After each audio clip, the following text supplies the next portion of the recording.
Hello, it's Greg Allison from Green Briar's Garden and Worm Farm, coming to you from basically my front yard. I got a little canopy here where I used to have a grape arbor, and well, I got cherry trees gone up in here, and you can see my grapevines have gone up in the trees, and quite a few other little trees. That's a sycamore, I think, and we got quite a few more things growing here. They have the good thing, the reason I left them here is it makes a nice shade for me to park under. I was going to get rid of it all, and I realized what great shade I have. But today we're going to talk about a wild edible known as Green Briar. I love Green Briar. Green Briar is wonderful. It grows in the woods, and where trees grow. Now there's two varieties. There's the variety that's got the narrow leaf and the broad leaf.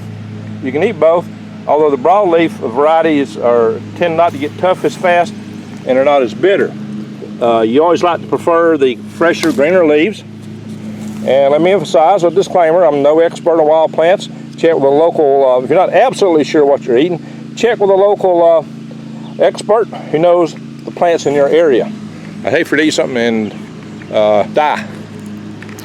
Or get sick from something noxious. Now that leaf's a little tough, but it's edible, kind of tangy flavor. So we'll come to here. I'll take one of the fresher little green leaves. Now you can see there are thorns on here. It's definitely a briar. Grows in a vine. Green briar grows in a vine. I'm going up this little wild cherry tree here.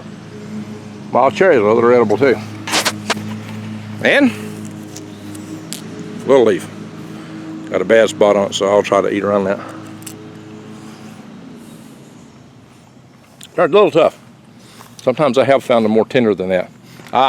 Here's some nice tender leaves. See how supple those are? They're fresh, green, bright, really supple. Those will be nice little morsels.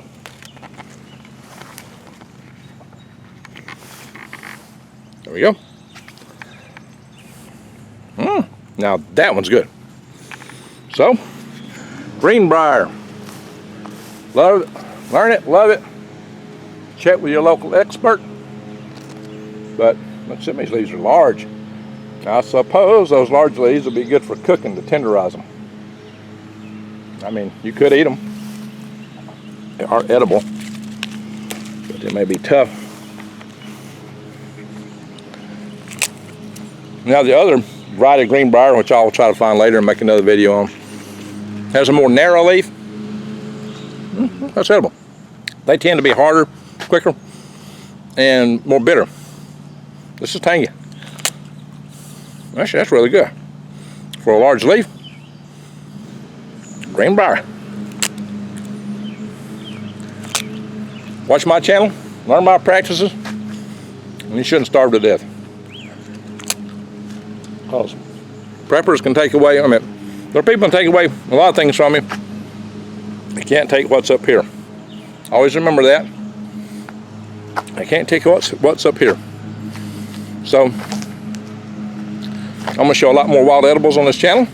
I'm going to show you how to grow your own food, both outdoors and garden beds, and indoors, and racks in your house, microgreens. I'm going to show you how to grow worms, how to thrive and survive, and stay out of the hive. So pay attention to my videos. I'll also talk about some things that you might need to keep an eye on, some of the threats in our world. I may not go into those as much as a lot of other people. I will go into power grid, because I have been quite involved in that particular issue.